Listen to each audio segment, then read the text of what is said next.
I'm your Welcome running 3. You're joining me for Blades of Light and Shadow, Chapter 8, A Tale of Two Princes. Deep in the Deadwood, you've spent a night in the Elven Lodge where you are alerted by a wild cry. Help! Help! For the light's sake, keep it together! Two young men in fine clothes rush towards you through the trees, and behind them a chittering, wreathing swarm. Everyone, wake up, we've got company. You and your friends rush out of the lodge as the hulking swarm draws closer, gaining on the men. By the light, what are those? Bugs. I hate bugs. Not just any bugs. Drachna. Help! Please, help us! Time to take this dagger for a test run. Mal hurls the magical dagger you picked up in the woods. It streaks through the air, punching a hole clean through one of the Drachna's heads.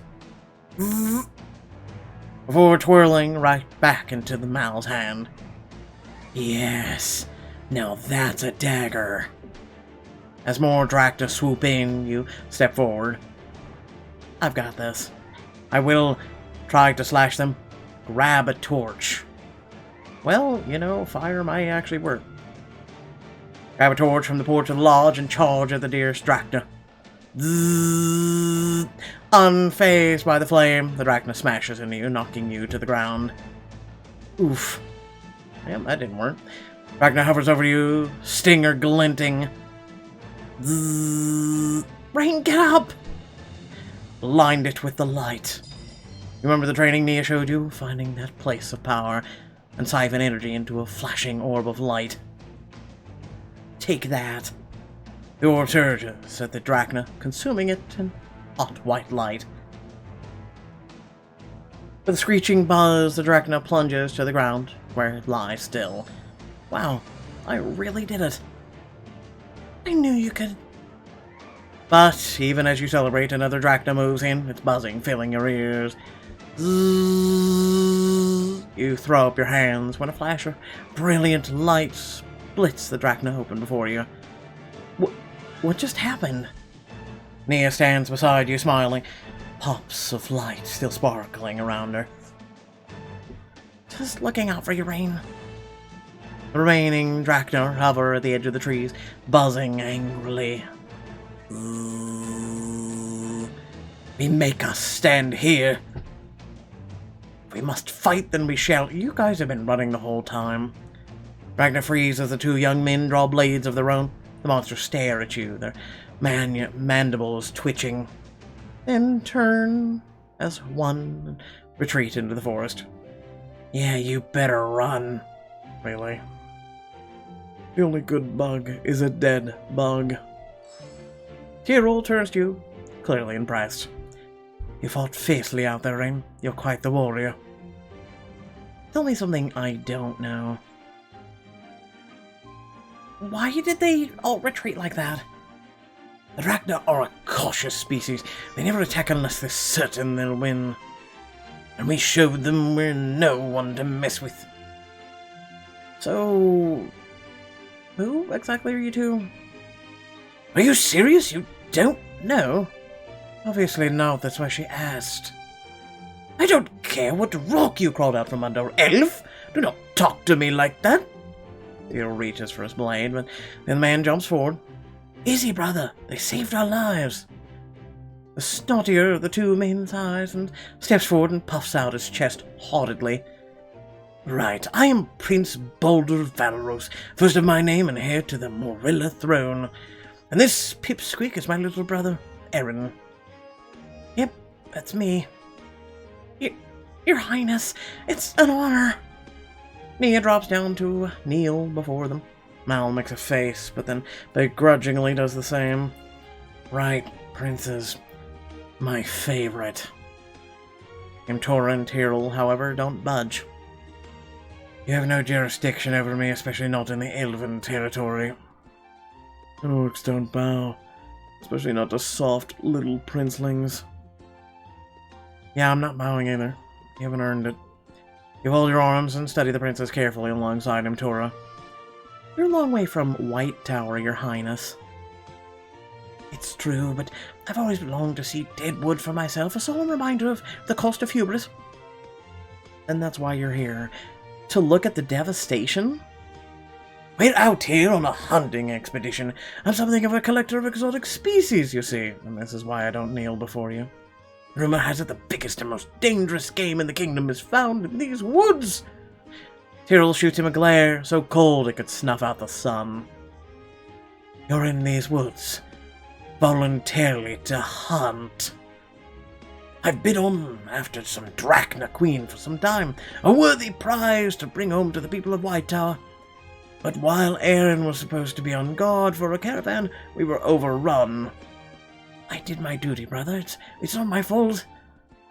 We saw a caravan attacked further down the road. Was that yours? I'm afraid so. Our companions were all killed by the Drachna, as were our servants. Mal grumbles under his breath. Naturally, the small folk die while the princes run away. What was that? Nothing, your highness, just clearing my throat. You remember the Vox fur you saw, the master he mentioned. Was one of your companions Lord Joffrey of White Tower? Indeed, a Drachna drove its stinger clear through his skull. Poor Goff. So, how did you escape? I used one of my relics to distract them, buying us time to flee. Then I found a small burrow for us to hide in until most of them had left.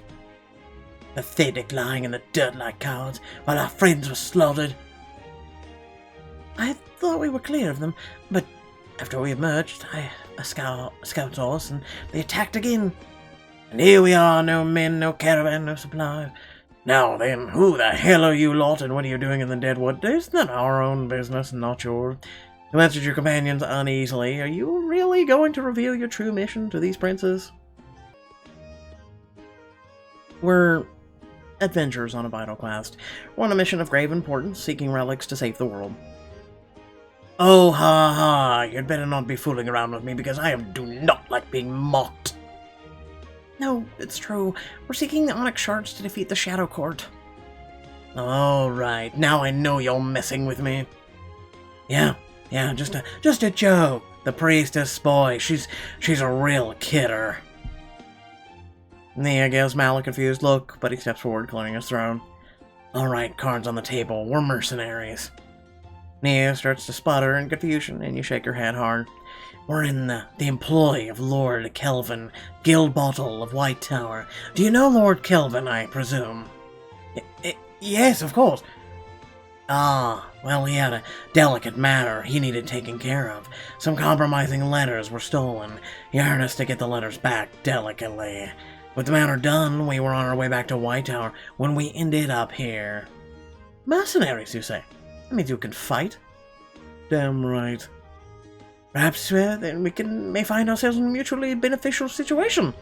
Given that we've lost most of our party, our gear, and I need a respite and amount before we get back to the hunt, we could use some extra blades on the way there.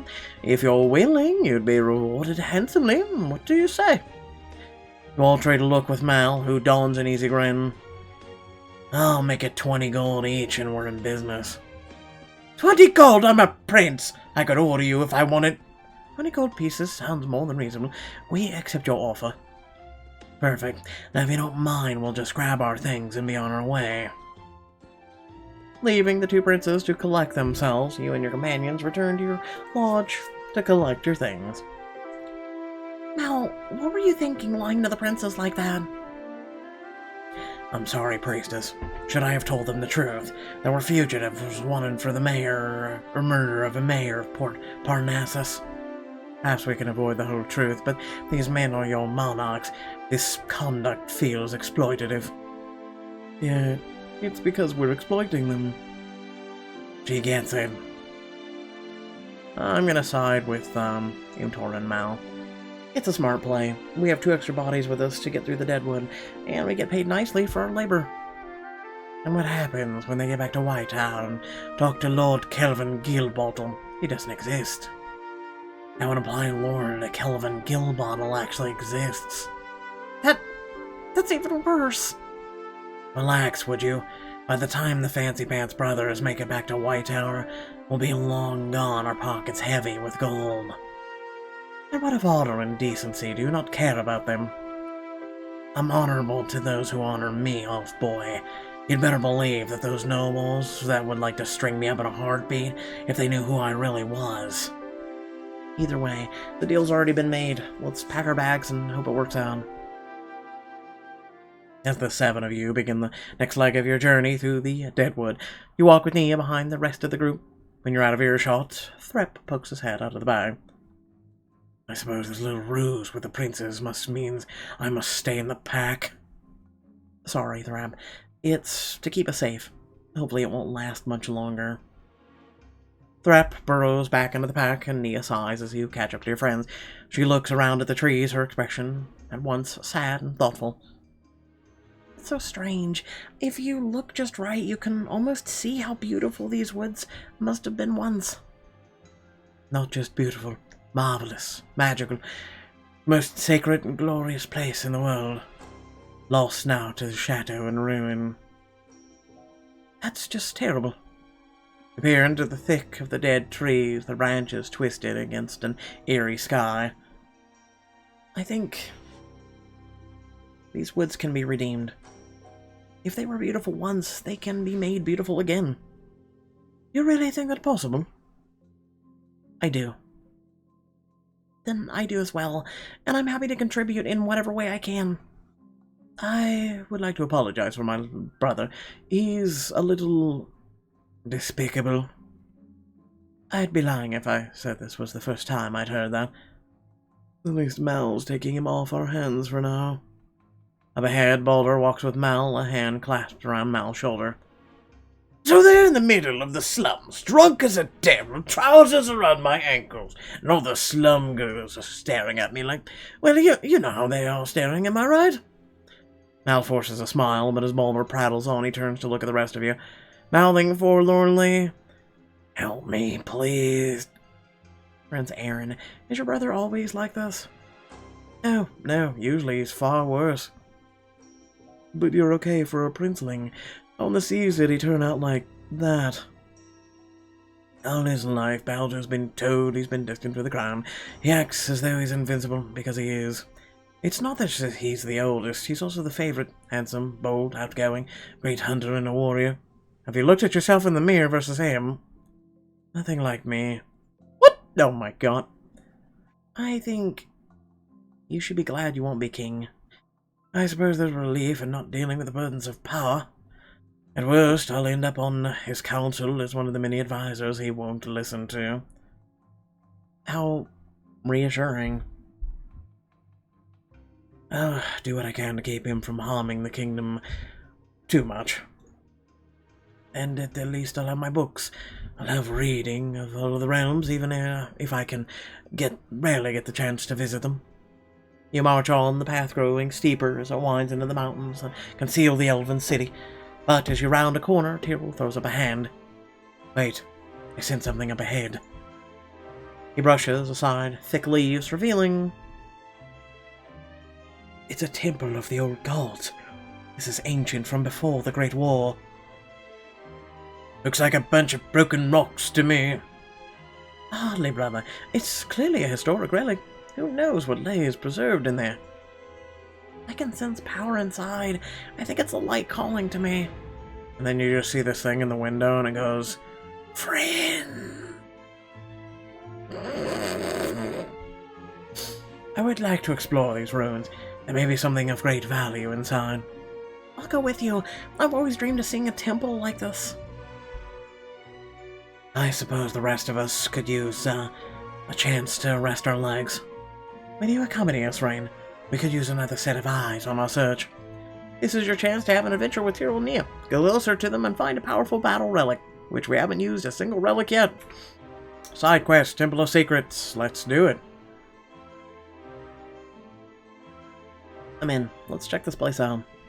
The three of you approach the temple. It's a worn-down ruin overgrown in pulsing ivy, but even here you can sense its ancient majesty and electric tingle of dormant power.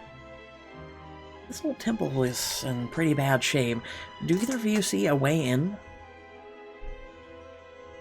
Looks like there are two possible entrances. but they're both partially collapsed. I'll check out the front entrance. I've got the one on the right. Rain, want to come with one of us? I'm gonna go with him for once. Shout if you need us, Nia. I will. Let me know if you two find anything interesting. You and Hero enter the ruin and make your way through the crumbling passageway. Oh, this place is really 2,000 years old? Hero runs a hand along a wall, his fingertips coming back, coated in dust. Possibly older. He freezes, a loud cracking noise from above, and some chunks of masonry break off and plummet towards him. Block him from the rocks, pull him out of the way. Pull him out of the way. Swiftly, you reach out and pull Tyrrell close, the two of you stumbling against the wall of the passageway. What do you... The rocks crash to the ground where he had been standing moments before. Ah, I see. You okay, Tyrrell? Wouldn't want any rocks messing up your noble visage. Nods gravely and lingers a moment in your arms before clearing his throat and pulling away. Thank you, Rain. It appears you, rescued me. You didn't have to do that. You fight back a smile. Tyrrell, you're gonna have to get used to the idea of people caring about you. You do well to keep your distance. I avoid attachments for a reason. Before you can say anything else, Tyrrell continues swiftly onward. He calls back to you when he reaches the end of the hall. Rain, look at this. It's the power, or the inner sanctum of the temple. It's almost perfectly intact.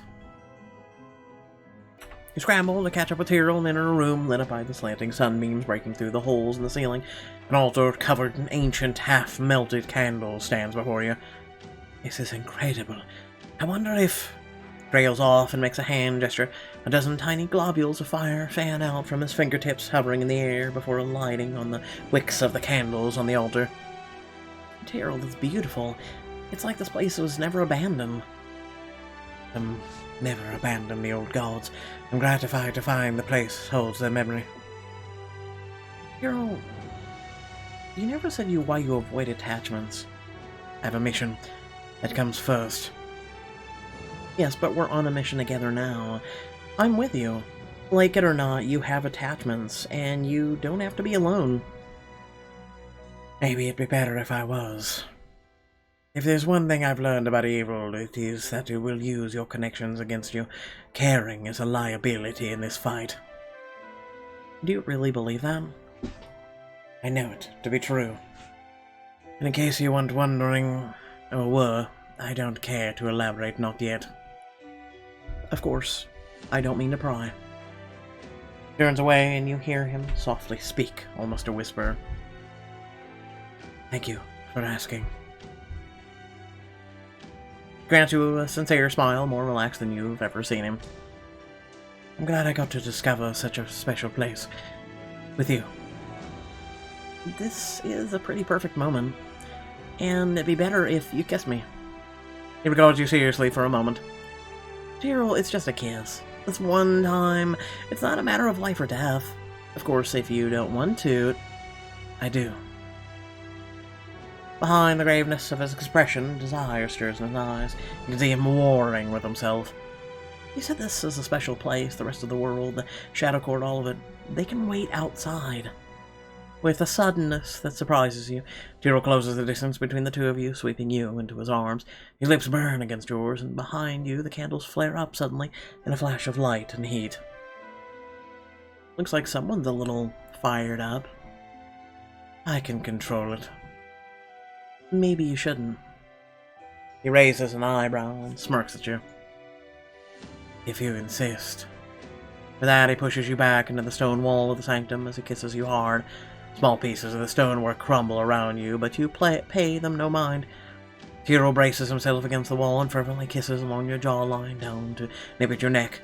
You curl your fingers into his hair and arch your head back as he sends thrills running through you.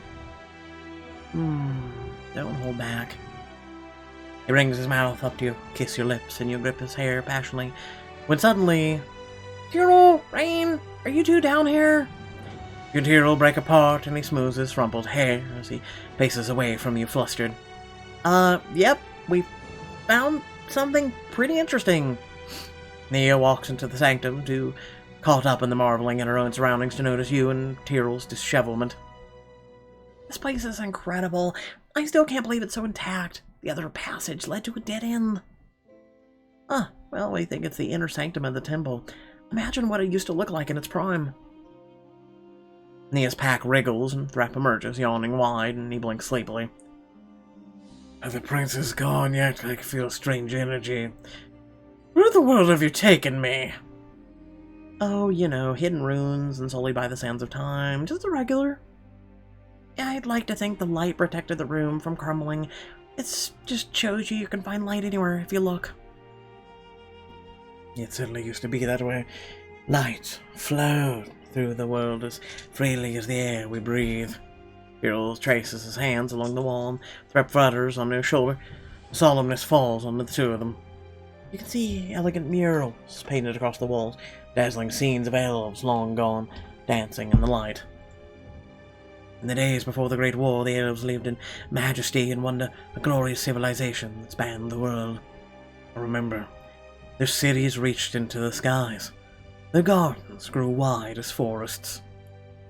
They lived peacefully, at one with the magic that flows through us all. And then the Shadow Court. A dozen elves, and they doomed us all. A secret council of powerful mages who sought forbidden power and mastery over life and death itself. In pursuit of this power, they cut a hole in the reality itself and found another world beyond, the realm of shadow. A place of darkness and monsters ruled over by an unfathomable ancient evil. The Dreadlord. The creatures of shadow invaded our world, and thus began the Great War, a war that spanned a century that drenched the world in blood. How did it end? How did they win the first time? No one knows. The story is lost to history. All we know is that the Council of Elves made one last heroic stand on the field of Telenor. When the battle was done, the realm of shadow was sealed, the denizens of shadow caught with it, and the elven civilization was destroyed. It's tragic. Indeed. A tragedy carved deep in the bones of our people. Even now, 2,000 years later, that loss, that destruction, is a weight we carry on our shoulders every single day. Tyrrell looks around the great chamber, and for a moment it feels like he's far away from you. Then he shakes his head clear. Now then, we should probably get... He trails off as his hand stops on a stone slab. He stares at it for a moment thoughtfully. What is it? These words are written in the ancient tongue. Ilda Dravulus Mitar Mordala. As he speaks, the stone pops open, revealing a hidden compartment. Whoa. It means the worthy shall find their gift within. So what's inside? Well, I'm glad you asked. It's my... Tyrrell reaches in. What is it? It looks like an orb. Tyrrell holds it reverently, hand revealing the tiniest bit. It can't be. A sphere of Dentelion, a weapon of the old war, incredibly powerful. There's a storm of pure magic raging inside. Do you want it? No, you better hold on to it. You know how to use battle magic better than I do. You got the sphere of Dentelion. Tyrrell slides the orb carefully inside a satchel. I didn't get crap. He did. You think the temple wanted us to find it? I do now. Undoubtedly. Threp burrows back in Nia's pack, and together you make your way out of the temple to rejoin the group. Well, did you find anything? More than you can imagine. You all keep walking, pressing further through the Deadwood. Soon the sun starts to set overhead. We're almost done to mount. I'm afraid we're going to have to spend another night in the Deadwood. Will the Dracna come again? We'll set up a secure camp, keep watch. Beyond that, all we can do is pray. Is the elf always so cheery? This is him on a good day. So where do we make camp? Let's find a wide grove. Really? Wouldn't we be exposed? The Drachna strike from above in an open grove will be better off. Right, I knew that. Clearly. Sharing an amused book with Aaron, you lead the way through breaking the trees, where you find a tranquil clearing with willowy trees framing a beautiful sparkling lake. Pretty. Now you're talking. This is marvelous. What is this place? There's flora blooming all over the ground. Cyril dips a hand in the water and it comes back sparkling with a delicate light. This lake is rich in magic. A deep rift of light, it infuses this whole clearing. It's beautiful. Not bad. Will we be safe here, Tyrrell? Safer. Right. Let's pitch the tents. Must be joking, I will not partake in something so early, but Beric. I'll help. I love putting things together. I have a particular talent for solving puzzles. You know what? As far as princes go, you're not half bad. Aaron helps arrange the camp as Baldur leans arrogantly against a tree. After your tent is set up, you get up and stretch your legs, and that's when you notice Simtora. Ugh. She gets off her own beside the lake, and practicing her fighting technique, she moves with an impulsive grace as she flows through different stances. Whoa. She catches you watching and bobs her head with a wink.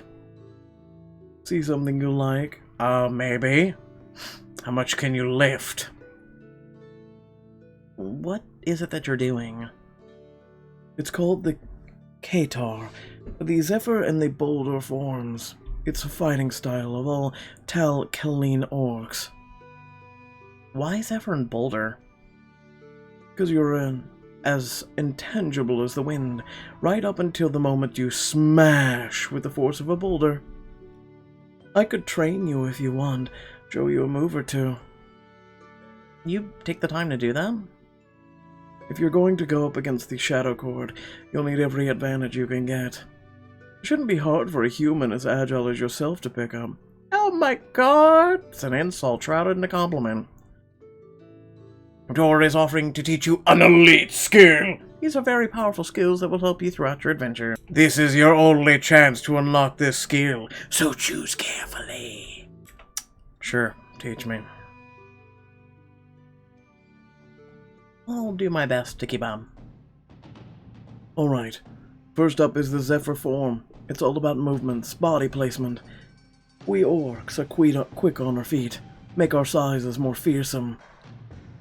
We live on the water, so we make this fluidity part of our movements, knowing when to ebb, when to flow, when to move fast, when to slow.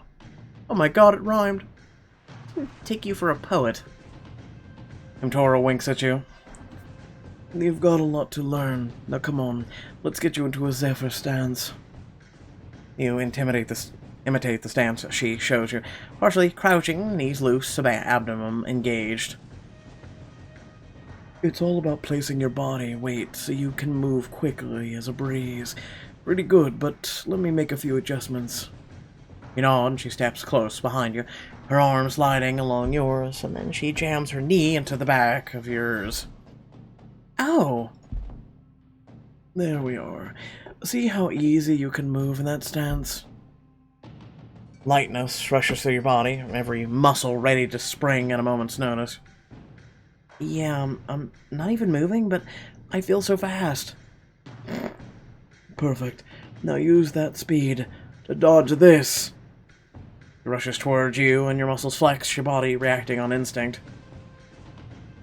I'll spin into her arms. You twirl with the grace of a windstorm, spinning right into Imtora. She catches you in her arms, eyes widening in surprise. Rain. Hey there, gorgeous. She blinks at you and then breaks into a booming laugh and then rattles the tree branches. You're all wild one, Rain, but it's my kind of wild. She gives your arms a squeeze before releasing you. Alright, next up is Boulder. It's all about using your body weight to strike quick and hard. We Katar fighters get a lot of use out of the flat hand strikes, kicks, and the shoulders. You got one you're interested in learning more about? How do I attack with, a flat hand? I figured with fighting, you'd use fists. It's about using the heel of your palm. You can shove someone's nose into the skull real good that way. It's very true. Oh, lovely. Like, seriously. Tora helps you position your hand, gently flexing your wrist, curling your fingers, and then she holds her hand up. Come on, deal me a blow. Just keep your wrist tight, and you'll feel how much force you've got in your palm. Alright, here goes nothing. You reel your arm back, palm out, fingers bent just slightly. Then you lance forward, and the heels of your palm claps against your torso so loud your ears ring. Ouch. Now that's what I'm talking about. That didn't even hurt me. This is so much better than bruised knuckles. I say you're ready for a real fight. A wicked gleam enters her eyes. Wait. What are you... Ugh! She bolts towards you, but you remember the Zephyr, your body finding a pose naturally, speed coursing through you. I can do this. Spin out of him towards pass, she whirls around, lashing out with one thick arm. You pivot into her attack and raise your forearm, deflecting her blow to the side. You'll need to be faster than that. Ooh, look at you go, Landrat, but you don't stand a chance against me yet. She slings one arm around your neck and spins you around, catching you in a stranglehold as you tumble to the ground. Whoa. You hit the ground hard and she pounces on top of you, pinning you beneath her. Your breath floods out of you. You're learning quick. You might even stand a chance. She grins, breathing hard, tendrils of hair sticking to the sweat of her face. Against a lesser foe, that is. You realize how close her face is. You can feel her breath against your skin. You can feel the heat of her body bearing down on yours. Suppose I ought to get up. I think you're right where I want you to be. With a hearty laugh, she pins your wrists above your head and lowers her face even closer. Seeing how I've been meaning to get to you like this since we met, I'd still say I won. Then I'll let you win more often. Her eyes flick to your lips. She grins, teasing, before standing back up. I'll have to take you up on that real soon, Rain. Unfortunately, I think we'd better get back to camp. Oh, screw you, Pixelberry. Screw you. A strong, independent woman, God forbid. You stand up with a groan and distantly hear your friends bickering over tent assignments. Right, that. Thanks for the lesson, Imtoro. I'll appreciate it even more once the bruises fade. She cracks her knuckles with a chuckle. Pleasure's all mine. Let's do it again sometime. You walk with her back to the camp, muscles burning, confident in your new skill. Oh boy, only 2 skills left. You rejoin the others as your campground. Everyone is settling in for the night, with Tyrrell keeping watch when... Look, everyone! Across the lake! A creature appears at the water's edge. It looks like a horse, but it's lowers its neck to lap at the shimmering water. You spot the horn jutting from its forehead. Oh my god, it's a unicorn! Look, everyone! Deadpool runs up, just pets it. Oh my god! Oh, the lake sparkles, messing with your eyes, or is that a unicorn? That's impossible. I read that they went extinct after the Dreadlord destroyed these woods.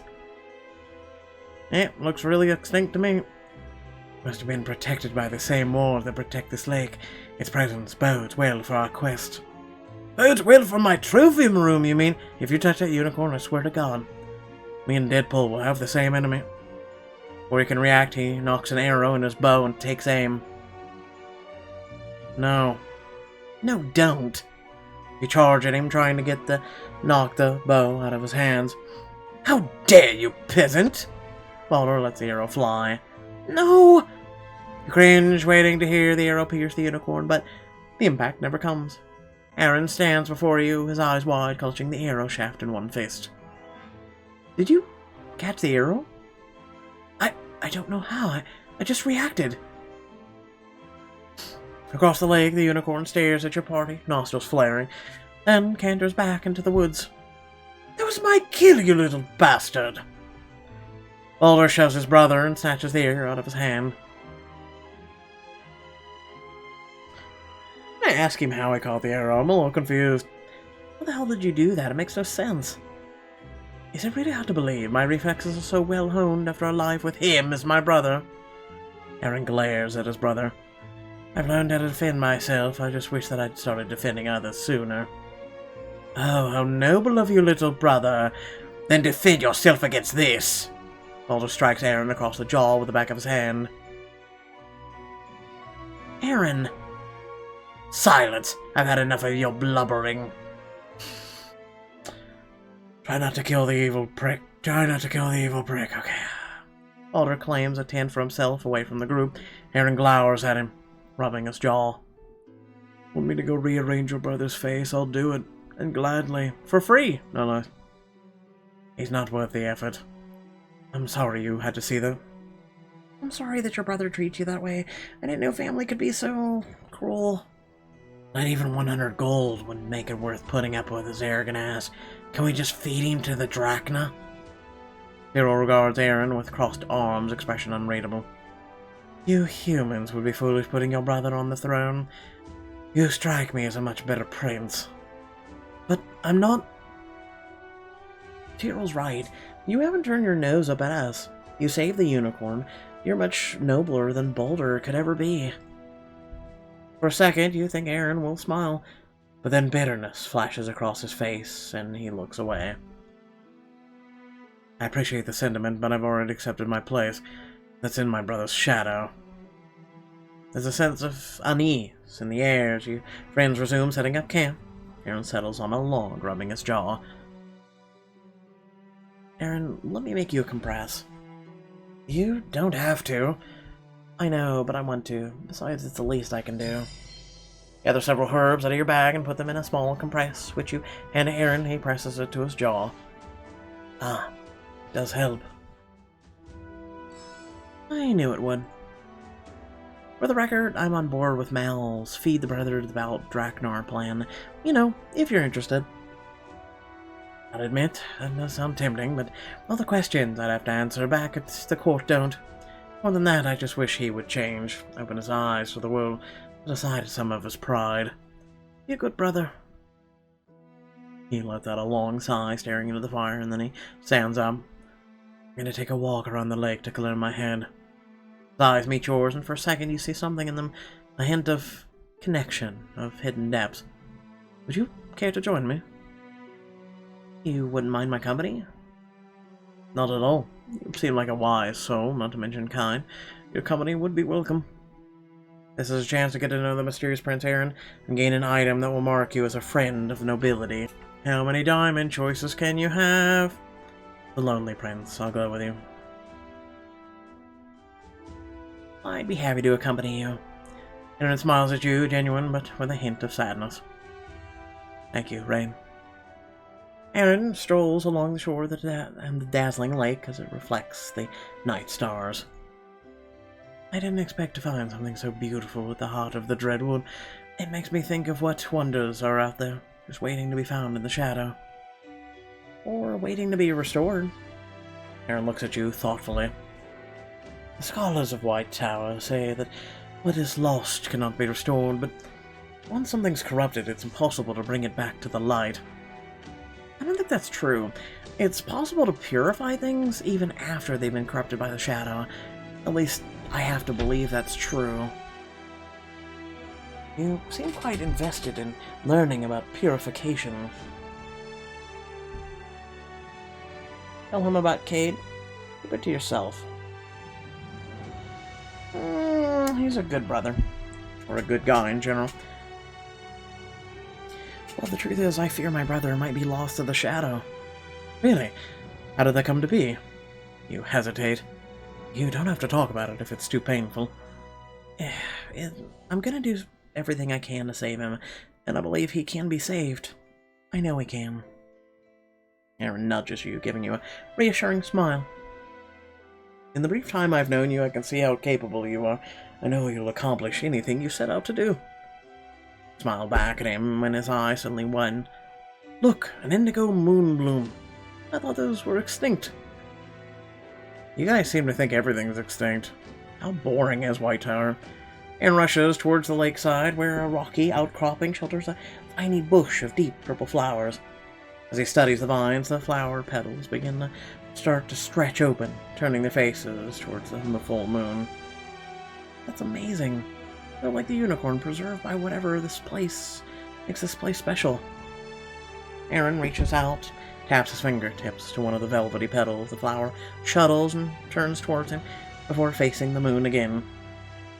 The petals can be ground up and brewed into an elixir said to heal the deepest of corruption. But these may be the last moon bloom left in all the realms. I'd be ashamed to destroy them. He rounds at the flowers before his expression suddenly clears, and he pulls off his boots. I'll just sit here and admire them then. He slips his feet into the shimmering water as he sits at the lakeside. You only get to dip your feet into one magically preserved lake in your life, right? Join me. If you insist. You take off your shoes and sit in the grass. The cool water is refreshing as you slip your feet in. Aaron kicks his legs gently, sending splashes over the water as he smiles down at the moon blooms. Flick a little. Hey, Aaron, look at this. What is... Flick water off your fingers right in his face. Hey, take this. With an invigorated grin, he flicks water right back at you. You throw your hands up to defend yourself. I wasn't expecting such a quick comeback. And that's where you went wrong. We princes are trained for any kind of combat. The two of you flick water at each other with fervor, your laughter spiraling up into the night. Okay, truce. My fingers are cramping. Aaron shakes droplets of water out of his hair, making the air shimmer around him. You know, this is all extremely unprincely of me. I'm curious. What are you gonna do when you get back? He shrugs, casting his gaze up at the stars. Same as I always do, I suppose. Try my best to smooth over my brother's brass decisions as he prepares to rule. You said you hoped to be one of his advisors on his council. Yes, I'd be able to prevent him from making a lot of mistakes. That implies that he'll actually listen to me. I'll just have to try and do everything I can until then, and for that I need knowledge. A mischievous grin and light suddenly on his face. What about you, Rain? What would you do after collecting your reward from Lord Gilbottle? Seek out more adventure. I think there's plenty more adventuring ahead of me once my party's finished with Lord Gil. Aaron cuts you off with a snort. What's so funny? Rain, I know there's no Lord Gilbottle. You know that? I knew it from the second I heard it, but don't worry, Baldur doesn't have a clue. In case you haven't noticed, he isn't all the bright. Believe me, it shows. But why are you keeping our secret? I figured what you do is none of my business. I'm just happy we found you in these woods, so we didn't have to keep traveling alone. I hope we make it to Undermount soon. My brother's life is on the line. Aaron takes your hands in his as he gazes into your eyes. I fear there's more trials to come, for all of us. But you're strong, Rain. Don't lose hope. I try not to. Thank you, Aaron. I should be thanking you for taking the time to speak with me. I've forgotten how nice it is to be able to open up to someone. Lower my guard, simply be myself. You must constantly be on the defense at the palace. Well, it can be exhausting, but I'm glad to know you understand me, Rain. He tilts his soft gaze up towards yours. His expression is full of sorrow, but also compassion. Hug him. You let go of his hands and pull him into a warm, friendly hug. Oh. I'm glad we understand each other, Aaron. He smiles shyly as you release him and wraps his arms around himself. Unfortunately, we should probably return, but thank you for sharing this time with me. He pauses for a moment and then fiddles with his hand before handing you something sparkling in gold. I want you to have this. Royal ring. It bears the sigil of my royal line. If you are ever in trouble, show it to whoever's in charge. They'll know you're protected. Thank you. I'll treasure it. You tuck the ring into your bag and make your way back to the camp where most of your companions are already asleep. Sleep well, Rain. You settle in for the night, the spooky sounds of the Deadwood far in the distance, as the serene lake laps at the shore nearby. When you wake up, you find yourself wedged and tight among your companions. Move over, I need to get up. But as you become more awake, you realize you aren't pinned in by your friends at all, but by a tightly wrapped cocoon. Mal, Nia. Lumpy cocoons dot the sprawling Draknar web where you've been trapped, and in the distance you hear the buzzing of angry wings. Help! Captured by the Draknar, how in the world are you going to get out of this? I have a question. How were we captured if we didn't know? Come on. No one was watching? No one? Not a single, not even a cat? Not a single person was watching anything at all? Really? Pixelberry? Really? You expect me to buy this? It's just being real. Anyway, without further ado, thank you all for watching. Please remember to like, share, and subscribe. Head down the description below, links to social media, Discord, if you'd like to support me and my content. Remember this. Next week will be the final for Blades of Light and Shadow. I know you're confused right now, right? Well, it's going on a mid-book break because Choices is being Choices. Apparently also, High School Story Chapter 16 today, which I'll be doing here in just a minute, is also the finale for the book, but I don't know if it'll be the finale for High School Story period, or just the finale for the book. Well, I guess we'll find out sooner or later. And, yeah. Thank you all once again for watching. Stay well. If you aren't staying well or don't know how, hey, there's a video up on the channel that will help you. It was just uploaded yesterday, to help you stay well. Please consider sharing it, getting it out there. Thank you. Peace.